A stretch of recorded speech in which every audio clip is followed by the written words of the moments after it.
akkam jirtu kabajamtoota daawwattoota Araarsaa Mul'isaa Miidiyaa. Namoonni jalqaba gara miidiyaa kanaa dhuftan subscribe gochuudhaan maatii miidiyaa kanaa ta'aa amma nutti dabalama wantoota miidiyaa kanarraa gadhiifaman daawwadhaa isiniin jechaan dhaamsa gooti.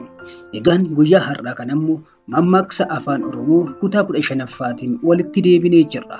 Mammaaksi afaan Oromoo kutaa 15ffaa kun bashannansiisaa, bu'aarsaa fi barsiisaadha. Mammaaksi afaan Oromoo kutaa 15ffaa kun akka armaan gaditti itti fufa. Tokko, gowwaan bishaan walakkaa taa'ee eebota.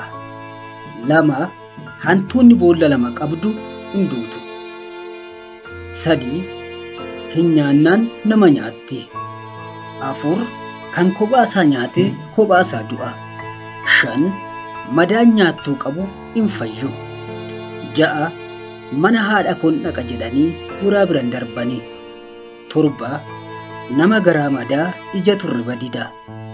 8, namni ulee baatee hin deemne sareef sagadaa deema. 9, yeroo dheeraa nu taalu gabaabaan ni hulluuqa. 10, billaacha lubbuuf fiigduu ijoolleen taphaseeti.